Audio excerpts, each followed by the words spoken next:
Episode number 81. We don't cheat in America, but you can, if you choose, said Joe angrily. Yankees are a deal the most tricky, everybody knows. There you go, returned Fred, croquetting her ball far away. Joe opened her lips to say something rude, but checked herself in time, colored up to her forehead, and stood a minute, hammering down a wicket with all her might, while Fred hit the stake, and declared himself out with much exultation. She went off to get her ball, and was a long time finding it among the bushes, but she came back, looking cool and quiet, and waited her turn patiently.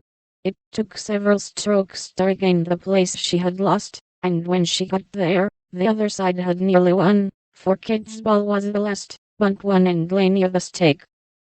By George, it's all up with us. Goodbye, Kid. Miss Joe owes me one, so you're finished, cried Fred excitedly, as they all drew near to see the finish. Yankees have a trick of being generous to their enemies, said Joe, with a look that made the lad redden, especially when they beat them. She added, as, leaving Kid's ball untouched, she won the game by a clever stroke. Laurie threw up his hat, then remembered that it wouldn't do to exult over the defeat of his guests, and stopped in the middle of a cheer to whisper to his friend, "Good for you, Joe. He did cheat, I saw him. We can't tell him so, but he won't do it again, take my word for it."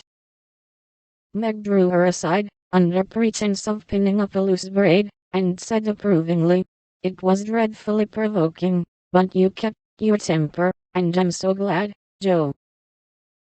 "Don't praise me, Meg, for I could box his ears this minute. I should certainly have boiled over if I hadn't stayed among the nettles till I got my rage under control enough to hold my tongue. It's simmering now, so I hope he'll keep out of my way," returned Joe, biting her lips as she glowered at Fred from under her big hat. "Time for lunch," said Mr. Brooke, looking at his watch. "Commissary General, will you make the fire and get water, while Miss March, Miss Sally, and I spread the table? Who can make good coffee?" "Joe can," said Meg, glad to recommend her sister. So Joe, feeling that her late lessons in cookery were to do her honor, went to preside over the coffee pot, while the children collected dry sticks, and the boys made a fire and got water from a spring nearby. Miss Kate sketched and Frank talked to Beth, who was making little mats of braided rushes to serve as plates. The commander-in-chief and his aides soon spread the tablecloth with an inviting array of eatables and drinkables, prettily decorated with green leaves.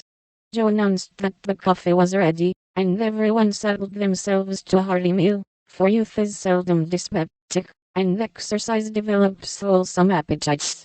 A very merry lunch it was, for everything seemed fresh and funny, and frequent peals of laughter startled a venerable horse, who fed nearby. There was a pleasing inequality in the table, which produced many mishaps to cups and plates. Acorns dropped in the milk, little black ants partook of the refreshments without being invited, and fuzzy caterpillars swung down from the tree to see what was going on. 3 white-headed children peeped over the fence, and an objectionable dog barked at them from the other side of the river with all his might and main.